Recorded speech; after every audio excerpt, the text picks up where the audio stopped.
magko-comply. Required talaga. Bilang magulang, anong feeling mo? Kailangan man lang na inform tayo.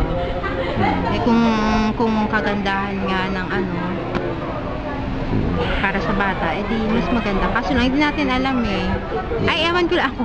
Para sa akin, hindi ako well-informed. Okay, salamat po sa ating Human Resource Committee para sa ating mga videos na nakuha lang kung saan-saan lang.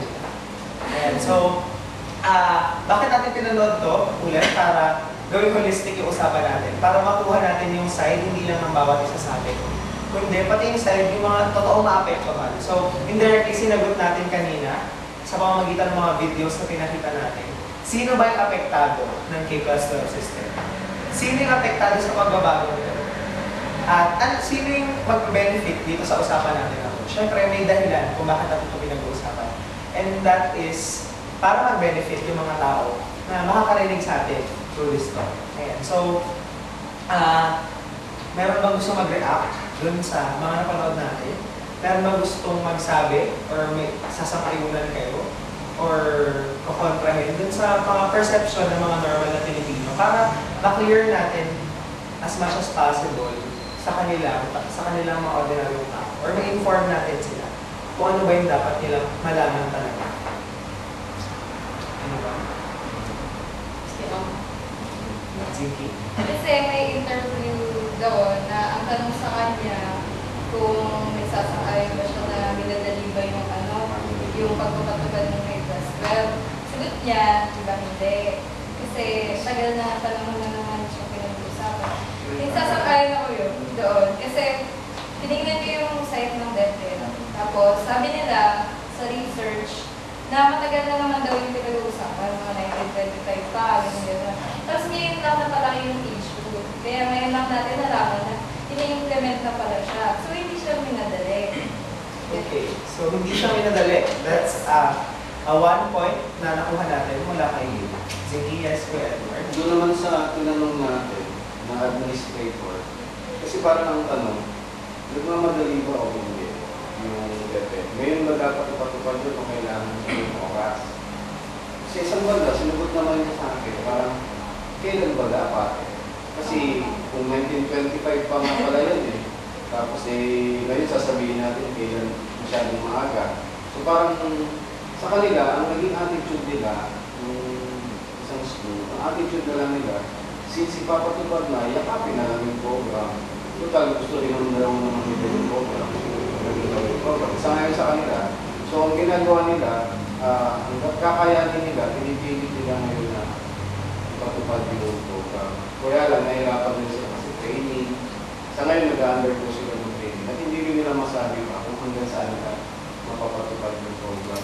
So, dahil sinabi ni Kuya Edward na kung gusto ko i-expand natin yung tanong kasi halos magkahawig yung inyong mga tanong. At ang tinatutong pala natin dito ay yung usapin na minadali. So, yung fact na nakita natin yung side or may mga taong nag-i-insist na minadali ito, meron tayong mga na-encounter na problema. Tama? So, gusto ko naman na ngayon pag-usapan natin, how about dun sa governments? Ano naman kayang perception natin tungkol sa government? Kasi nakita natin, na-resolve natin, kumbaga, or nakita natin yung side ng school, dun na sa lower. Tignan muna natin kung ano ba yung problema. Or minadali nga ba talaga ito ng government? Although na-address na niya, na 1925 pa lang, pinag-aaralan na ito. Pero alam ko mayroon tayong sasabihin. Siguro para sa akin, ang tingin ng mga tao, minadali siya.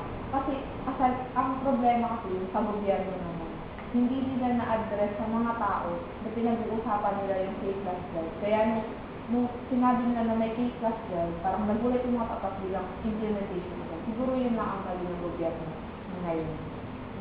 So, information, kailangan na-disseminate na mas maaga. So, at least ngayon alam natin, no? At least ngayon nalilinaw natin sa mga mamamayang Pilipino na hindi ito na-direct at siya katuan yung napanood natin kanina na sabi ng DepEd.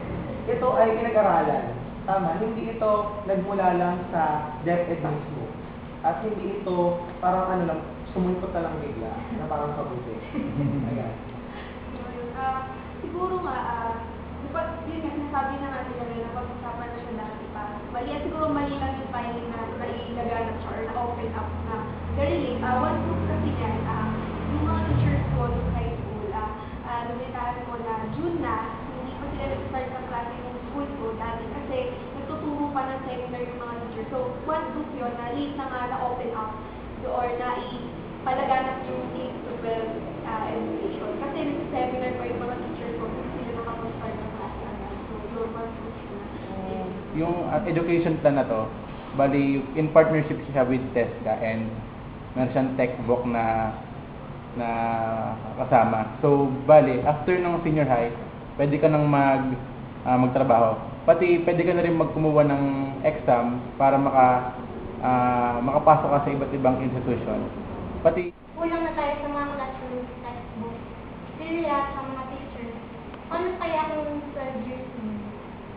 So, feeling ko dapat talaga napaghanda ng government yung K-12 natin. Dapat naman yung senior high. Nagsimula tayo mag-rate ng ating mga suggestion, tama? Yes, Vicky.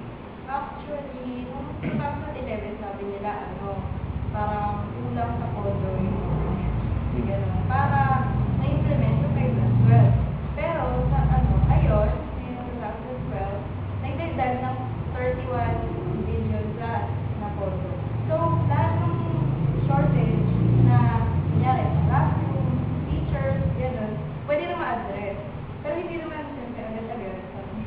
It takes time to build a school. Train teachers. one day school. No.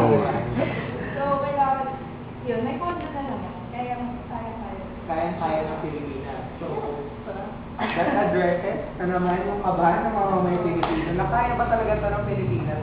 Kasi mahirap, lunukin, di ba? Kasi nakikita yung totoong pera na lumalakan.